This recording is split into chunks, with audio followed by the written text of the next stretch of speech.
चलो class start करते हैं। हम लोग को याद करा दे कि हम प्रीवियस क्लास में क्या पढ़ाए थे। हम प्रीवियस क्लास में बस कुछ बेसिक ऐसा बताए थे जो हमको ईटीएस में काम आएगा। और आज भी हम ईटीएस नहीं पढ़ेंगे, आज हम ऐसा चीज पढ़ेंगे जिससे कल ईटीएस स्टार्ट हो पाए। पहले सारा रेड्यूसिंग पावर ईटीएस में पहुंच तो जाए। चक्कर पड़ गया था, ग्लाइकोलाइसिस का ईटीएस में नहीं पहुंच पा रहा, माइटोकॉन्ड्रिया ईटीएस के जगह पर नहीं पहुंच पा रहा है, ग्लाइकोलाइसिस में बना हुआ है रेडिएस, तो उसको भी पहुंचाना है। तो उसके बाद हम शटल सिस्टम पढ़ेंगे, ठीक है। उससे पहले और भी कुछ दो चार बेसिक रह गए, उसको हम समझाते हैं। देखो मैंने आपके सामने एक सेल का डायग्राम बनाया है और मैंने उसमें ये दिखाया है, ये क्या है, ये सेल मेम्ब्रेन है, ये पूरी की पूरी सेल मेम्ब्रेन है। और सेल मेम्ब्रेन के अंदर साइटोप्लाज्म होता है। साइटोप्लाज्म में भी कई सारे ऑर्गेनेली होते हैं, जैसे ये माइटोकॉन्ड्रिया सेल में पढ़ाएंगे, जैसे न्यूक्लियस है, जैसे ये वाला क्लोरोप्लास्ट है। तो आप एक बात देख पा रहे हैं सेल मेम्ब्रेन में, जैसे ये सेल मेम्ब्रेन की मेम्ब्रेन है दिस वन, वैसे न्यूक्लियर मेम्ब्रेन भी है, डबल मेम्ब्रेन बाउंड ऑर्गेनेली है, माइटोकॉन्ड्रिया भी है, क्लोरोप्लास्ट भी है। और ये जितने भी मेम्ब्रेन होते हैं ना, ऐसा नहीं है कि इससे कोई भी मटेरियल आराम से आएगा, कोई भी मटेरियल आराम से चला जाएगा, नहीं। इससे भी नहीं है कोई भी आए कोई भी गया, कोई भी आए कोई भी गया, नहीं, ऐसा नहीं है। ये जितने भी मेम्ब्रेन है ना, इसका आपको डिटेल स्ट्रक्चर बताएंगे। Cell membrane highly specific nature का होता है परमिएबिलिटी के तुलना में। कौन सा मटेरियल सराउंडिंग से सेल के अंदर आएगा, इसके लिए भी तय पाथ है और तय प्रोसेस है, डिसाइडेड प्रोसेस है, किस प्रोसेस से आएगा। फिर साइटोप्लाज्म से कौन सा मटेरियल क्लोरोप्लास्ट के मेम्ब्रेन को क्रॉस करके अंदर जाएगा, क्लोरोप्लास्ट से बाहर आएगा, न्यूक्लियस के अंदर जाएगा, न्यूक्लियस से बाहर आएगा, माइटोकॉन्ड्रिया के अंदर जाएगा, माइटोकॉन्ड्रिया से बाहर आएगा, वैक्यूल्स के अंदर जाएगा, वैक्यूल्स से बाहर आएगा। ये सब मेम्ब्रेन की परमिएबिलिटी डिसाइड करती है। और आगे जो न्यूक्लियस पढ़ने वाले हैं, इसमें मेम्ब्रेन की परमिएबिलिटी का थोड़ा रोल आएगा। हालांकि हम मेम्ब्रेन परमिएबिलिटी को बहुत अच्छे से समझेंगे सेल में, जब सेल मेम्ब्रेन पढ़ाएंगे। तो बस अभी आपको क्या करना है, मैं आपके सामने कुछ चार्ट बना के दे रहा हूं और आपको इस चार्ट को फिलहाल के लिए याद कर लेना है। इससे आपका क्या होगा कि ईटीएस इजी हो जाएगा। तो मैं क्या चार्ट दे रहा हूं आपके सामने, मेम्ब्रेन किसके लिए परमिएबल होता है और किसके लिए परमिएबल नहीं होता है। और ये बात आप याद रखिएगा, क्योंकि इससे आगे आपको कॉन्सेप्ट समझ में आएगा कि यही वहां क्यों गया, वो क्यों नहीं गया। तो देखिए मैं सीधा सीधी बता दूं आपको, मेम्ब्रेन किसके लिए इम्परमेबल होता है। सबसे पहली बात, मेम्ब्रेन इलेक्ट्रॉन प्रोटॉन के लिए इम्परमेबल होता है, चार्ज के लिए membrane impermeable, electron proton directly नहीं जा सकते, पहली बात। दूसरा, मेम्ब्रेन रेड्यूस्ड कोएंजाइम के लिए इम्परमेबल होता है, जैसे कि NADH2, NADPH2, सारे रेड्यूस्ड कोएंजाइम, FADH2, इन सब के लिए मेम्ब्रेन इम्परमेबल होता है। Membrane most of the organic compound के लिए इम्परमेबल होता है, जैसे ग्लूकोज, जैसे फ्रुक्टोज, इनके लिए मेम्ब्रेन परमेबल नहीं होती है। अगला अभी बताएंगे तो फिर इनका ट्रांसपोर्ट कैसे होता है वो भी हम बताएंगे। Next, most of the inorganic compound के लिए भी मेम्ब्रेन इम्परमेबल होती है। खेल खत्म। ये इम्परमेबल वाले आपको फिलहाल के लिए याद रख लेना है। अब आइए परमेबल वाले। परमेबल वाले में बहुत सारे लिस्ट है, एक नहीं बहुत सारे। आप याद कीजिए, आपको मैंने बताया था फॉस्फोग्लिसरिक एसिड, उसके लिए मेम्ब्रेन परमेबल होती है। फॉस्फोग्लिसल्डिहाइड, उसके लिए मेम्ब्रेन परमेबल होती है। डाइहाइड्रोक्सी एसीटोन फिनॉल, इसके लिए मेम्ब्रेन फॉस्फेट, इसके लिए मेम्ब्रेन परमेबल होती है। मैलेट के लिए मेम्ब्रेन परमेबल होती है। एस्पार्टेट के लिए मेम्ब्रेन परमेबल होती है। ऑक्जेलो एसिटेट के लिए मेम्ब्रेन परमेबल होती है, ऑक्जेलो एसिटिक एसिड के लिए परमेबल होती है। ग्लिसरेट के लिए मेम्ब्रेन परमेबल होती है। पायरिवेट के लिए मेम्ब्रेन परमेबल होती है। सेरीन, सिस्टीन और ग्लाइसिन अमीनो एसिड बताए थे, इसके लिए मेम्ब्रेन परमेबल होती है। इतना को यदि आप याद कर लिए ना, किसके लिए मेम्ब्रेन परमेबल, किसके लिए इम्परमेबल, तो आपका फोटोसिंथेसिस और सेल रेस्पिरेशन दोनों में आसानी हो जाएगा कि आप समझ जाएंगे कौन कहां से कहां जा सकता है, नहीं जा सकता है। तो बस ये जस्ट आपको याद करने वाली बातें थी। अभी फिलहाल के लिए आप याद रखिए, बाकी मेम्ब्रेन की परमेबिलिटी कैसे डिसाइड होती है ये बात हम सेल में ही समझा पाएंगे आपको, यहाँ समझाएंगे टाइम वेस्ट होगा। हाँ, रेड्यूस्ड को एंजाइम के लिए परमेबल नहीं होती है। हाँ, आप को नहीं, देखो को एंजाइम जहां है वही है, को एंजाइम के लिए को एंजाइम पे चार्ज होता है, को एंजाइम पे चार्ज होता है। इसका कहना है सर को एंजाइम के लिए नहीं होता, को एंजाइम के लिए भी नहीं होती, रेड्यूस्ड को एंजाइम के लिए भी नहीं होती है। उस पे चार्ज होता है। हाँ, जिस कोएंजाइम पे चार्ज नहीं है वो मॉलिक्यूल जा सकता है। और ऐसा अच्छा कुछ बच्चे क्या सोचते हैं ना, अच्छा सर आप बता दिए कि इम्परमेबल इसके लिए होती है और इसके लिए परमेबल, मतलब दुनिया में इतना ही वो मॉलिक्यूल के लिए मेम्ब्रेन इम्परमेबल होती है, ऐसा थोड़ी बता रहे हैं यार। दुनिया में इतना ही वो मॉलिक्यूल के लिए सेल मेम्ब्रेन परमेबल होती है, मैं ऐसा थोड़ी बता रहा हूँ। मैं तो बस आपको ये बता रहा हूँ कि इतना को यदि आप याद कर लेंगे तो आपका फोटोसिंथेसिस चैप्टर और सेल रेस्पिरेशन चैप्टर में थोड़ा आसानी हो जाएगा। बाकी बहुत सारे मेम्ब्रेन बहुत सारे सब्सटेंस के लिए मेम्ब्रेन इम्परमेबल और परमेबल होती है। और क्यों होता है परमेबल इम्परमेबल, ये बात आपको फॉस्फोलिपिड पूरा लेयर समझाएंगे सेल में, वहीं समझ में आएगा, यहाँ आप टाइम वेस्ट होगा। ठीक है, तो चलिए अब हम इस बात को आप याद रख लेंगे। अब जो मैं आपके सामने बताने जा रहा हूँ, मैं कह रहा हूँ यदि सेल मेम्ब्रेन इलेक्ट्रॉन और प्रोटॉन के लिए इम्परमेबल होती है या फिर रेड्यूस्ड कोएंजाइम के लिए इम्परमेबल होती है, तो आप कभी सोचे कि यहाँ साइटोप्लाज्म में जो NADH2 बना, NADH2 जो यहाँ बना, ना उसका इलेक्ट्रॉन प्रोटॉन क्रॉस करके जा पाएगा माइटोकॉन्ड्रिया के अंदर डायरेक्टली, ना NADH2 ना ही NADH2 खुद जा पाएगा। तो फिर आखिर ये जाएगा कैसे? जब आपने कहा कि इलेक्ट्रॉन प्रोटॉन भी नहीं जा सकता है, रेड्यूस्ड कोएंजाइम भी नहीं ही जा सकता है, तो फिर आखिर ये जाएगा कैसे? तो इसके जाने के लिए आपको सबसे पहले हम एक वर्ड समझा रहे हैं और वो वर्ड है कैरियर। देखिए आज के बाद बायोलॉजी में जब भी ये कैरियर वर्ड आपको सुनाई देना, तो कैरियर से रिलेटेड आपके कान में 3 शब्द जरूर सुनाई पड़ना चाहिए। कैरियर बोला मैंने, आपको सिर्फ कैरियर सुनाई नहीं पड़ना चाहिए, 3 शब्द सुनाई पड़ना चाहिए। क्या? अच्छा सर आप कुछ ऐसा बोले हैं जो प्रोटीन का बना हुआ होगा, मतलब मेड अप ऑफ प्रोटीन। सबसे पहला बात ये आपको कान में सुनाई पड़ना चाहिए, मेड अप ऑफ प्रोटीन। और ये सुनाई देना चाहिए सर ये प्रोटीन सेल मेम्ब्रेन का स्ट्रक्चरल कंस्टिट्यूएंट होगा, मतलब पार्ट ऑफ सेल मेम्ब्रेन। ये सेल मेम्ब्रेन का हिस्सा होगा, मतलब ये है ना सेल मेम्ब्रेन, उसका ये हिस्सा होगा इस टाइप से, पार्ट ऑफ सेल मेम्ब्रेन। और वो सेल मेम्ब्रेन में 2 तरीके से हो सकता है वो अगर पूरा का पूरा इस तरीके से धसा हो तो उसको बोलते हैं इंट्रिंसिक, और अगर सुपरफिशियली हो सिर्फ ऐसे, सुपरफिशियली दोनों साइड से इस टाइप से, तो उसको बोलेंगे एक्सट्रिंसिक। तो ये सेल मेम्ब्रेन का पार्ट हो सकता है, इंट्रिंसिक भी हो सकता है और ये एक्सट्रिंसिक भी हो सकता है, एक्सट्रिंसिक भी हो सकता है। ठीक है, और तीसरा बात जो सबसे धांसू बात है कैरियर के बारे में, कि कैरियर वो चीज है जो सेल मेम्ब्रेन के अक्रॉस उस चीज के लिए परमिएबिलिटी अलाउ कराता है जिसके लिए सेल मेम्ब्रेन इम्परमिएबल है। क्या बोला मैंने? कैरियर सेल मेम्ब्रेन का वो हिस्सा है जो उस चीज के लिए परमिएबिलिटी दिलाता है। जैसे कि मान लीजिए कोई कंपाउंड है जिसके लिए सेल मेम्ब्रेन परमिएबल नहीं है, तो ये पर्टिकुलर कैरियर उस चीज को अपने थ्रू अंदर घुसा लेगा, वो चीज है कैरियर। मतलब carrier allows the permeability across the cell membrane for those molecule for which cell membrane are impermeable।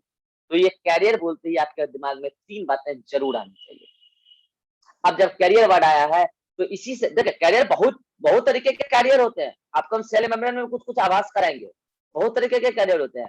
हमको जो यहाँ पर कैरियर डिस्कस करना है, हमको डिस्कस करना है इलेक्ट्रॉन कैरियर। हम डायरेक्ट अपने टॉपिक पर आ रहे हैं, इलेक्ट्रॉन कैरियर। क्योंकि इलेक्ट्रॉन कैरियर सेल मेम्ब्रेन क्या होती है, इम्परमिएबल होती है। तो फिर ये इलेक्ट्रॉन कैरियर कैसे मतलब इलेक्ट्रॉन का ट्रांसपोर्ट करेगा? पहली बात, इलेक्ट्रॉन कैरियर इलेक्ट्रॉन का transport across the cell membrane नहीं करता। ये सेल मेम्ब्रेन है उधर से इधर आ जानी चाहिए। एक्चुअली बताते हैं होता क्या है, इसको बताने के लिए मैं आपके सामने एक हेडिंग डाल रहा हूँ। उस हेडिंग का नाम है ETS, इलेक्ट्रॉन ट्रांसपोर्ट सिस्टम। देखिए ETS स्टार्ट हो गया, अभी मैं पढ़ा नहीं रहा हूँ, ETS का बेसिक्स बता रहा हूँ। अब जब भी मैं ETS बोलूं तो सबसे पहले आप क्या सोचेंगे, इसका फुल फॉर्म क्या है? इलेक्ट्रॉन ट्रांसपोर्ट सिस्टम, मतलब इलेक्ट्रॉन के ट्रांसपोर्ट की सिस्टम। देखिए ट्रांसपोर्ट विद इन भी होता है और जैसे मान लीजिए सेल मेम्ब्रेन है, सेल मेम्ब्रेन के विद इन, सेल मेम्ब्रेन में इलेक्ट्रॉन का ट्रांसपोर्ट चल रहा है, ऐसा भी होता है, और सेल मेम्ब्रेन के अक्रॉस भी चलता है। ये जो इलेक्ट्रॉन कैरियर है, ये इलेक्ट्रॉन कैरियर दो तरीके का ट्रांसपोर्ट करते हैं, अक्रॉस द सेल मेम्ब्रेन भी करते हैं। आप देखेंगे ETS में पढ़ेंगे, कुछ इलेक्ट्रॉन इधर से इधर खिंचा गया, इधर से इधर चला गया उधर, और कुछ इसने अगले को दे दिया, इसने अगले को दे दिया। लेकिन ये सब तभी हो पा रहा है इलेक्ट्रॉन का ट्रांसपोर्ट जब सेल मेम्ब्रेन में कई सारे इलेक्ट्रॉन कैरियर सिक्वेंशियली अरेंज्ड है। सिक्वेंशियली क्यों बोला? किसी के इलेक्ट्रॉन खाने की टेंडेंसी ज्यादा है तो किसी की कम है। तो उसी सीरीज में कि किसकी इलेक्ट्रॉन खाने की टेंडेंसी कितनी ज्यादा है उसको बोलते हैं रेडॉक्स पोटेंशियल। रेडॉक्स पोटेंशियल के एबिलिटी पर मेम्ब्रेन में, कौन सी मेम्ब्रेन में, जहां पर चलेगा ईटीएस, बताएंगे कहां कहां चलेगा, अभी 5 पॉइंट बताएंगे। उस मेम्ब्रेन में जहां पर ईटीएस है, इलेक्ट्रॉन कैरियर का सीक्वेंशियल अरेंजमेंट, वही ईटीएस है। कुल मिला के आप ईटीएस के बारे में बोलना चाहेंगे तो क्या बोलेंगे? It is sequential arrangement of sequential arrangement of electron carrier. यह इलेक्ट्रॉन कैरियर का सीक्वेंशियल अरेंजमेंट है। अब आइए ईटीएस के बारे में आपको हम 5 वो वर्ड बताते हैं, मतलब 5 वो पॉइंट बताते हैं जो ईटीएस वर्ड सुनते ही आपके दिमाग में जरूर आना चाहिए। पहला पॉइंट बोला ईटीएस, ईटीएस बोलते ही आपके दिमाग में आना चाहिए। ईटीएस तो पूरे दुनिया में 2 ही जगह हो सकता है, पूरे दुनिया में 2 ही जगह हो सकता है, मतलब 2 ही साइट पर हो सकता है। तो पहला पॉइंट तो क्या याद आना चाहिए? इसका साइट। और अगर मैंने साइट बात किया है तो साइट प्रोकैरियोट और यूकैरियोट दोनों में अलग अलग तरीके से बात करूंगा, लेकिन पूरे दुनिया में 2 ही साइट है, चाहे वो प्रोकैरियोट का हो चाहे वो यूकैरियोट। अब ये मतलब अच्छा पूरी दुनिया में 4 साइट हो गया, प्रोकैरियोट का 2, यूकैरियोट का 2। अरे भाई आप प्रोकैरियोट यूकैरियोट दोनों को तो सेपरेटली बात करोगे ना। मैं कह रहा हूँ साइट प्रोकैरियोट, जैसे ईटीएस बोला पहला पॉइंट दिमाग में आना चाहिए साइट कहाँ होगा ईटीएस, तो 2 ही जगह होता है। तो कहाँ? तो प्रोकैरियोट का भी 2 जगह, यूकैरियोट का भी 2 जगह। तो वो कौन 2 जगह है प्रोकैरियोट का? एक क्रोमेटोफोर, एक क्रोमेटोफोर और एक अगर इसमें बात करेंगे यूकैरियोट में, तो यूकैरियोट में थाइलेकॉइड की मेम्ब्रेन, यानी कि थाइलेकॉइड मेम्ब्रेन कल बताया था ये क्लोरोप्लास्ट है ना। क्लोरोप्लास्ट के अंदर इनर मेम्ब्रेन टूट टूट के कई सारे क्या बनाते हैं? थाइलेकॉइड। और थाइलेकॉइड मिल के क्या बनाता है? Grana, granum then grana. तो वो जो थाइलेकॉइड की मेम्ब्रेन है, दिस वन, यहीं पे इलेक्ट्रॉन का सीक्वेंशियल अरेंजमेंट होता है। ठीक है, तो वही थाइलेकॉइड की मेम्ब्रेन पर। तो एक साइड तो ये हो गया काली वाली, जैसे ही बोलेंगे साइड तो पहला दिमाग में आना चाहिए प्रोकैरियोट के लिए क्रोमेटोफोर और यूकैरियोट के लिए थाइलेकॉइड मेम्ब्रेन। दूसरा आपके दिमाग में आना चाहिए प्रोकैरियोट में मीजोसोम, प्रोकैरियोट में मीजोसोम और यूकैरियोट में इनर माइटोकॉन्ड्रियल मेम्ब्रेन। आज के बाद जब भी आपके कान में शब्द पड़ेगा ईटीएस, ईटीएस बोलते हैं पहला पॉइंट साइट, साइट बोलते ही 2 ही होगा, प्रोकैरियोट में भी 2, यूकैरियोट में भी 2। पहला प्रोकैरियोट में होगा क्रोमेटोफोर और यूकैरियोट में होगा थाइलेकॉइड मेम्ब्रेन। प्रोकैरियोट में दूसरा होगा मीजोसोम और यूकैरियोट में दूसरा होगा इनर माइटोकॉन्ड्रियल मेम्ब्रेन। यह हेल्प करेगा, जो बच्चे कल नहीं आए थे उनको भी हो सकता है समझ में ना आए, वीडियो देख लेंगे कल वाला। यह हेल्प करेगा क्रोमेटोफोर में जो ईटीएस लगा हुआ है वो ईटीएस हेल्प करेगा आपको फोटोफॉस्फोराइलेशन में। और यूकैरियोट में भी जो थाइलेकॉइड मेम्ब्रेन में ईटीएस लगा हुआ है, ईटीएस का मतलब sequential arrangement of electron career, वो हेल्प करेगा आपको ऑक्सीडेटिव फास्फोराइलेशन। अरे उल्टा हुआ, ये भी फोटोफॉस्फोराइलेशन। हाँ ठीक है फोटोफॉस्फोराइलेशन। और अगर आपने बोला कि मीजोसोम पर ईटीएस, तो वो हेल्प करेगा ऑक्सीडेटिव फास्फोराइलेशन इन प्रोकैरियोट्स। जैसे आपने बात किया इनर माइटोकॉन्ड्रियल मेम्ब्रेन, तो वो हेल्प करेगा ऑक्सीडेटिव फास्फोराइलेशन इन यूकैरियोट्स। तो जैसे ही बोलूंगा ईटीएस आपके दिमाग में साइट आना चाहिए और साइट मैंने आपको चमका दिया है। दूसरा पॉइंट जो आपके दिमाग में आना चाहिए कि sir ETS is conjugated protein. क्या दिमाग में आना चाहिए? ETS is conjugated protein. अब देखिए साहब, जो नहीं पढ़े हैं अभी बायोमोलिक्यूल हमसे, या फिर जो नहीं पढ़े हैं एंजाइम, उनको हो सकता है दिक्कत है, लेकिन मैं मैनेज कर लूंगा। चलो इतना तो आपको बताया है ना कि सिंपल प्रोटीन क्या होता है। सिंपल प्रोटीन वो होता है जिसके अंदर सिर्फ प्रोटीन पार्ट हो। कॉन्जुगेटेड प्रोटीन क्या होता है? कॉन्जुगेटेड प्रोटीन वो होता है जिसके अंदर प्रोटीन पार्ट के साथ साथ कुछ नॉन प्रोटीन पार्ट। बस इतना बात अभी कैच कर लो, बाकी बायोमोलिक्यूल में बता ही देंगे, एंजाइम में बता ही देंगे। तो कॉन्जुगेटेड प्रोटीन का मतलब होता है कि प्रोटीन पार्ट के साथ नॉन प्रोटीन पार्ट। इसका मतलब ये इलेक्ट्रॉन कैरियर, एक कैरियर बना, तो मैंने सीधे सीधी बात है कि प्रोटीन का बना है, लेकिन कैसा protein? Conjugated protein. Protein part तो होंगे ही होंगे, अलग अलग इलेक्ट्रॉन कैरियर में अलग अलग प्रोटीन पार्ट, लेकिन साथ में नॉन प्रोटीन पार्ट के तौर पर मेटल आयन होंगे। कौन होंगे? मेटल आयन होंगे। बच्चों मैं आपको बता दूं, इस दुनिया में मोस्ट ऑफ द जो इलेक्ट्रॉन कैरियर हैं, मोस्ट ऑफ, मैंने सारे नहीं बोले, most of the electron carrier हैं उसके मेटल आयन आयरन प्लस 2 है, most of the electron career. लेकिन कुछ पर्टिकुलर मेटल आयन ऐसे हैं जो किसी किसी अलग अलग इलेक्ट्रॉन कैरियर का एज अ मेटल आयन है, जैसे कॉपर +2। लेकिन कॉपर +2 कुछ ही इलेक्ट्रॉन कैरियर के मेटल आयन के तौर पर एक्ट कर रहा है as a non protein part, और जो है इसका एग्जाम्पल वही इंपोर्टेंट है। क्यों है वो आपको आने वाले समय में बताएंगे। आप बस अभी फिलहाल क्या कीजिए कि इसका 2 एग्जाम्पल याद रख लीजिए, जहां पर एज अ मेटल आयन इस इलेक्ट्रॉन कैरियर का as a metal ion iron +2 नहीं है कौन? कॉपर +2 है। तो 2 पर्टिकुलर इलेक्ट्रॉन कैरियर का नाम मैं आपको बताने जा रहा हूं। एक का नाम है प्लास्टोसाइनिन। क्या नाम है? प्लास्टोसाइनिन। बच्चा मैं आपको ये बता दूं कि प्लास्टोसाइनिन क्लोरोप्लास्ट ईटीएस में काम आता है, मतलब कि थैलेक्वाइड मेम्ब्रेन में लगा रहता है। एक तो वो, दूसरा जहां पर copper +2 as a metal ion है, आयरन +2 नहीं है, दूसरा वो है साइटोक्रोम A1 एंड A3। एक कॉम्प्लेक्स होता है ये पूरा का पूरा, आपको बताएंगे हम, और ये पाया जाता है माइटोकॉन्ड्रियल ईटीएस पर। तो ये पाया जाएगा यहाँ और ये पाया जाएगा यहाँ। तो माइटोकॉन्ड्रियल ईटीएस में मतलब ये ऑक्सीडेटिव फॉस्फोरेशन के दौरान इसका रोल दिखेगा। तो आपको दूसरा पॉइंट जैसे बोला मैंने ईटीएस, तो दूसरा पॉइंट आपके दिमाग में क्या आना चाहिए?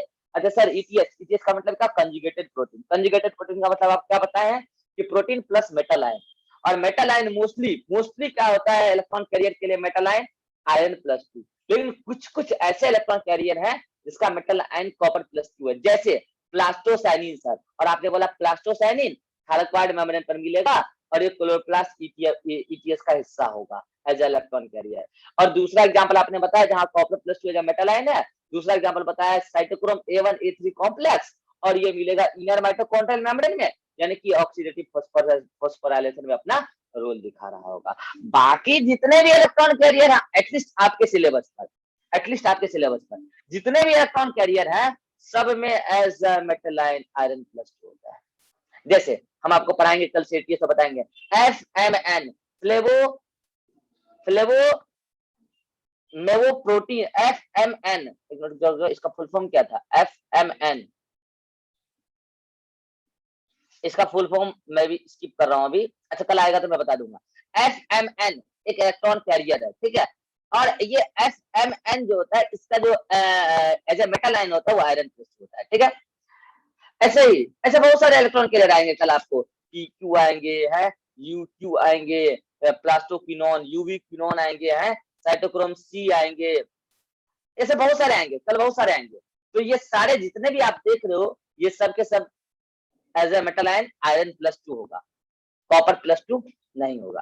तो आप इतना ताम झाम छोड़ो ना, ये इतना इतना क्यों याद रखोगे कि सबका आयरन +2 किसका किसका होगा? जो भी इलेक्ट्रॉन कैरियर आयरन +2 ही होगा, तो आप वो तो बस याद रखो जिसमें आयरन +2 नहीं होगा, तो कॉपर +2 होगा। तो कौन है वो? तो C4 copper, C4 plastocyanin, C4 copper, cyanin है ना, CYANIN, साइनिन। साइनिन वर्ड आता है ये कॉपर +2 के लिए, मतलब कॉपर के लिए जो ब्लू कलर देता है। ये सब बात आप पढ़ते होंगे ऑर्गेनिक में भी, ठीक है। तो ये साइनो से आपको याद आना चाहिए, साइनिन कॉपर +2। और ये साइटोक्रोम C1, साइटो आपको समझ में आ रहा है C से, तो आपको याद आना चाहिए। बाकी आप कैसे भी याद रखो, मैं तो बस याद रखने का एक तरीका बता दिया कि आप कॉपर +2 याद रखते हैं, मतलब कि आप कैसे याद रखेंगे कॉपर +2 कहाँ पे मेटल आयन है? तो ये प्लास्टोसाइनिन साइटोक्रोम A1 A3। तो दूसरा पॉइंट ये। तीसरा पॉइंट जैसे कहा मैंने ईटीएस, कोई भी इलेक्ट्रॉन कैरियर हो, कोई भी इलेक्ट्रॉन कैरियर का मेटल आयन हो, चाहे आयरन +2 ही क्यों ना हो, चाहे कॉपर +2 ही क्यों ना हो, कोई भी हो, अगर अगर वो इलेक्ट्रॉन कैरियर का एज अ मेटल आयन है, तो वो एक बार में एक ही इलेक्ट्रॉन का ट्रांसफर करेगा, चाहे कुछ भी हो जाए। जैसे ये आयरन +2 ना, आयरन +2 बहुत सारे इसका अभी आपको मैंने बताया FMN या ये प्लास्टोसाइनिन या यूवी क्विनोन, साइटोक्रोम C, एक बार में एक इलेक्ट्रॉन कैरियर एक ही इलेक्ट्रॉन का ट्रांसपोर्ट करेगा। क्यों? क्योंकि इसकी एक ही ऑक्सीडेशन स्टेट वेरिएबल है, नहीं तो फिर ज्यादा इस एटम में डिस्टर्बेंस आ जाएगा।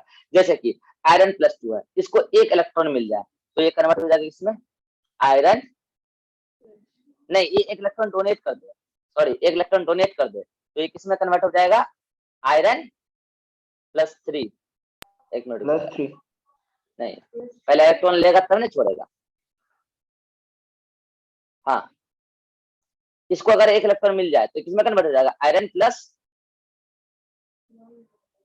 मुझे लगता है ना कि यहाँ, मुझे लगता है ना कि मैंने यहाँ पे गलत बता दिया कि आयरन प्लस 2 नहीं, आयरन प्लस 3 होता है।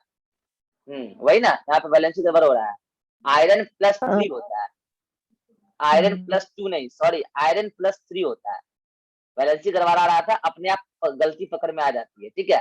आयरन प्लस 3 होता है, तब ना वो इलेक्ट्रॉन लेगा तो वो आयरन प्लस 2 बनेगा, ठीक है। तो एक बार जल्दी से सही कर लीजिए कि most of the electron carrier में as a metal ion iron plus 3 होता है और कहीं कहीं कॉपर प्लस 2 होता है। इधर 2 था इसलिए इधर फ्लो में 2 आ गया, ठीक है। आयरन प्लस 3 और कॉपर प्लस 2। हाँ, तो ये पहले से क्या आयरन प्लस 3 है। अगर इसको एक इलेक्ट्रॉन मिल जाए तो ये किसमें कन्वर्ट हो जाएगा, आयरन प्लस 2। ऐसा नहीं है इसको आप एक ही बार में 2-3 इलेक्ट्रॉन खिला दो, नहीं, ये एक बार में एक ही इलेक्ट्रॉन लेगा, आयरन प्लस 2। अब कल अगर किसी को इलेक्ट्रॉन देगा, अगले इलेक्ट्रॉन कैरियर को इलेक्ट्रॉन देगा तो ये आयरन प्लस 3 में कन्वर्ट हो जाएगा फिर से। ऐसा नहीं है कि दो इलेक्ट्रॉन दे देगा एक बार में और आयरन प्लस 1 में कन्वर्ट हो जाएगा, नहीं होता, नहीं होता। जैसे कॉपर प्लस 2 है, तो अगर ये जहां जहां भी एज ए मेटल आयन है किसी भी इलेक्ट्रॉन कैरियर का, जैसे कि प्लास्टोसाइनिन है, साइटोक्रोम 183 है, तो एक बार में एक इलेक्ट्रॉन लेगा और ये कन्वर्ट हो जाएगा किसमें, कॉपर प्लस 1 में। अक्कल ये फिर अगले इलेक्ट्रॉन कैरियर को इलेक्ट्रॉन देगा तो कन्वर्ट हो जाएगा कॉपर प्लस 2 में। ऐसा नहीं है कि कॉपर मेटल बन जाएगा सी, नहीं। कहने का मतलब ये है कोई भी मेटल आयन हो एक बार में एक इलेक्ट्रॉन का ट्रांसपोर्ट, दैट्स ऑल, बस यही पॉइंट है। चौथा, अरे भैया ये कैरियर है, ये इलेक्ट्रॉन कैरियर है, मतलब ये मेटल आयन का, मतलब ये सेल मेम्ब्रेन का हिस्सा होगा। अभी बताया था कैरियर बोला 3 बार दिमाग में, ये देखो प्रोटीन का बना है, तो अभी वो पॉइंट तो आपने खुद ही डिस्कस कर लिया कि कंजुगेटेड प्रोटीन का बना है। उसके बाद मैंने बोला था कैरियर बोलते क्या जाना चाहिए, ये सेल मेम्ब्रेन का हिस्सा होगा, या तो इंट्रिंसिक होगा या तो एक्सट्रिंसिक होगा। अच्छा देखिए, इंट्रिंसिक एंड एक्सट्रिंसिक का क्या चक्कर है मैं आपको समझा देता हूँ, ये बात वैसे सेल में डिटेल में समझाता हूँ मैं। इंट्रिंसिक एक्सट्रिंसिक का ये चक्कर है कि यदि सेल मेम्ब्रेन के पेरिफेरी पर रखा हो तो एक्सट्रिंसिक, मतलब ये अगर सेल मेम्ब्रेन से निकालने की बारी आएगी तो इसको आसानी से निकाला जा सकता है, इसलिए ये एक्सटेंसिव।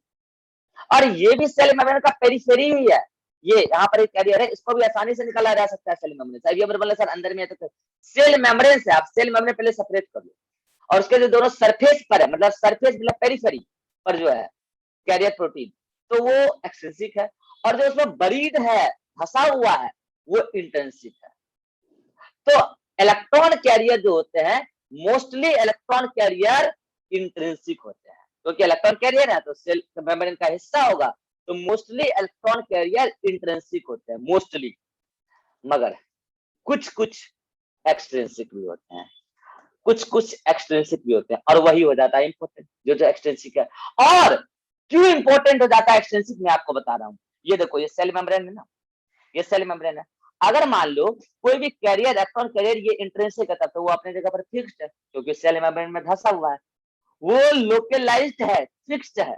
लेकिन अगर कोई पेरिफेरी पर है, इस तरीके से अटैच्ड है, लूजली अटैच्ड है, मतलब ये टाइटली अटैच्ड है और ये लूजली अटैच्ड है, तो जाहिर सी बात है कि ये जो एक्सट्रिंसिक इलेक्ट्रॉन कैरियर होगा वो थोड़ा बहुत फ्लेक्सिबल मूवमेंट दिखा सकता है। और उन दो इंट्रिंसिक इलेक्ट्रॉन कैरियर के बीच में, जैसे मान लो यहाँ पे भी इंट्रिंसिक है और यहाँ पे भी इंट्रिंसिक है, उनके बीच में अगर डिस्टेंस है, गैप है, और इलेक्ट्रॉन का ट्रांसपोर्ट कराना है, तो आपको नहीं लगता कि वहां पर extrinsic electron carrier mobile electron career बन जाएगा, मतलब मूव कर सकता है, और दो फिक्स्ड यानी कि इंट्रिंसिक इलेक्ट्रॉन कैरियर के बीच में इलेक्ट्रॉन का ट्रांसपोर्ट कराएगा, इसीलिए इंपॉर्टेंट हो जाता है ये।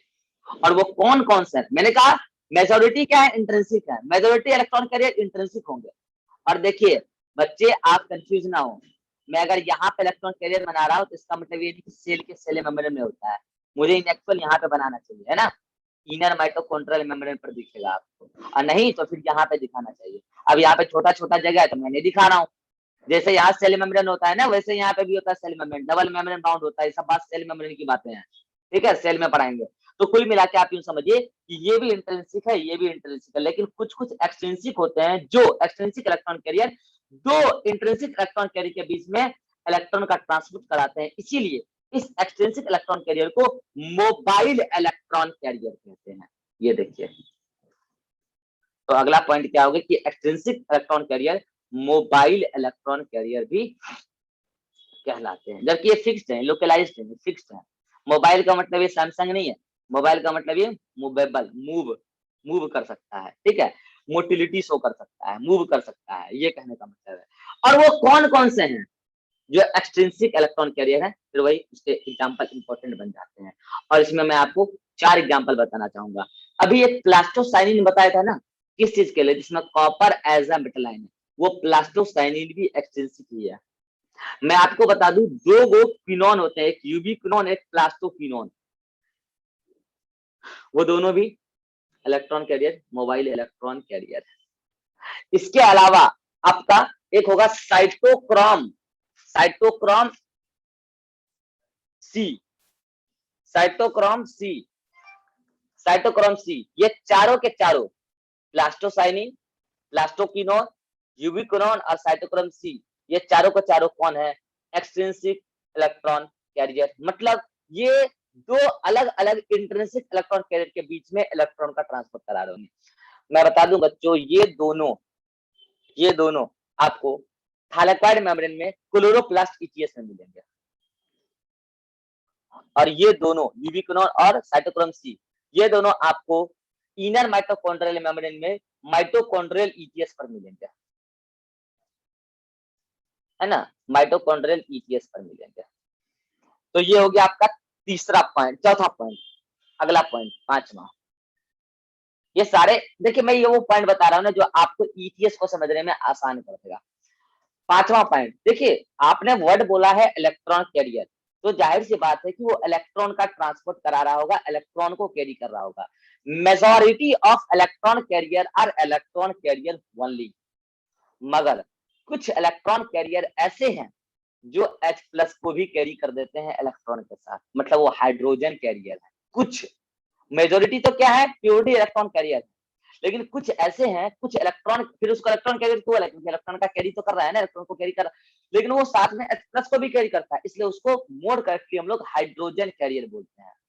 और ऐसे कौन है, वो दोनों क्यू वाले जो अभी आपने लिए थे, प्लास्टोक्विनोन और यूबीक्विनोन, प्लास्टोक्विनोन, यूबीक्विनोन, और एक एफएमएन, एफएमएन, ये तीनों के तीनों, हाँ एफएम, अच्छा उल्टा लिख दिए क्या, एफएमएन, ठीक है, ये तीनों के तीनों हाइड्रोजन कैरियर हैं। और इसमें आप समझ ही चुके हैं कि ये वाला माइटोकॉन्ड्रियल, सॉरी ये वाला क्लोरोप्लास्ट ईटीएस में काम आएगा, और ये दोनों माइटोकॉन्ड्रियल ईटीएस में काम आएगा। देखिए वो 5 पॉइंट है। हाँ सही बात है कि आज के 5 पॉइंट आप याद ही रखेंगे कुल मिला के, लेकिन मैंने हद तक समझाने की कोशिश की है। लेकिन अगर ये याद रखते हैं ना आप, लेकिन माने आगे मजा आ जाएगा, आगे मजा आ जाएगा, और आपको ये याद हो जाएंगे, आगे आगे भी याद हो जाएंगे। लेकिन अभी अगर आप याद कर लेते हैं तो आगे आप समझ पाएंगे, ओ अच्छा, हाँ सर समझ गए यहाँ पे कौन सा इलेक्ट्रॉन कैरियर आएगा, क्योंकि यहाँ पे हाइड्रोजन और मतलब कि H+ इलेक्ट्रॉन दोनों को कैरी कराना है। तो आपके दिमाग में आएगा सर या तो पीक्यू होगा, या तो यूक्यू होगा, या तो एफएमएन होगा। और अगर सर क्लोरोप्लास्ट का ईटीएस पर है तो पक्का यूक्यू होगा।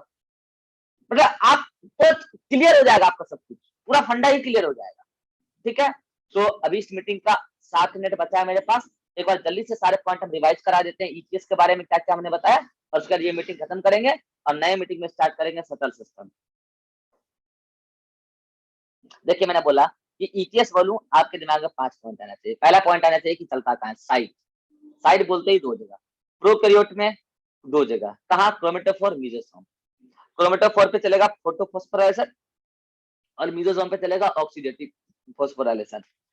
उसके बाद दूसरा साइड क्या है यूकैरियोट के अंदर, तो यूकैरियोट के अंदर थाइलाकॉइड मेम्ब्रेन और inner mitochondrial membrane. Thylakoid membrane पे चलेगा फोटोफॉस्फोराइलेशन, इनर माइटोकॉन्ड्रियल मेम्ब्रेन पे चलेगा ऑक्सीडेटिव फॉस्फोराइलेशन। ये पॉइंट उन बच्चों को समझ में नहीं आएगा जो कल का क्लास नहीं करें, कोई बात नहीं, वीडियो देखिएगा और ये पॉइंट दोबारा देख लीजिएगा, समझ में आ जाएगा आपको।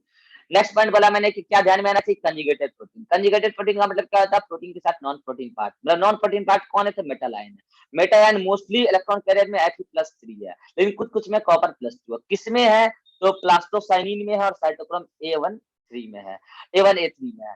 प्लास्टोसाइनिन काम आता है थाइलाकॉइड मेम्ब्रेन पर ईटीएस के दौरान फोटोफॉस्फोराइलेशन में, साइटोक्रोम A1A3 काम आता है इनर माइटोकॉन्ड्रियल मेम्ब्रेन पे ऑक्सीडेटिव फॉस्फोराइलेशन में। तीसरा पॉइंट क्या हमने बोला, कोई भी इलेक्ट्रॉन कैरियर हो वो एक समय पे, कोई भी हो, एक समय पे एक ही इलेक्ट्रॉन का ट्रांसपोर्ट कराता है, कैरी कराता है। जैसे आयरन +3 है, एक इलेक्ट्रॉन दिया +3 में कन्वर्ट हो गया, फिर वो किसी को इलेक्ट्रॉन दिया तो +3 में कन्वर्ट हो गया, ऐसे कॉपर। अगला हमने क्या बोला कि mostly electron carrier mostly intrinsic है, मतलब एक जगह लोकलाइज्ड है, लेकिन कुछ एक्सट्रिंसिक है, जो एक्सट्रिंसिक है वो मूव कर सकते हैं, इसलिए वो मोबाइल इलेक्ट्रॉन कैरियर कहलाते हैं। वो कौन है, मोबाइल वाले 4 ही हैं, प्लास्टोसाइनिन, प्लास्टोक्विनोन, यूबिक्विनोन, साइटोक्रोम A1 ऊपर वाले दोनों क्लोरोप्लास्ट ETS में काम आएंगे, नीचे वाले दोनों माइटोकॉन्ड्रियल ETS में काम आएंगे। नेक्स्ट पॉइंट मैंने बोला कि इलेक्ट्रॉन कैरियर तो मोस्टली इलेक्ट्रॉन का ही कैरी करते हैं, लेकिन 3 ऐसे इलेक्ट्रॉन कैरियर हैं जो हाइड्रोजन यानी कि H+ इलेक्ट्रॉन दोनों का कैरी करते हैं, जैसे PQ, यूक्विन, प्लास्टोक्विनोन, यूबिक्विनोन और SMN। फ्लेवो मैवो ऐसे कुछ नाम था, मैं आपको देख के बताऊंगा फुल फॉर्म उसका, ठीक है।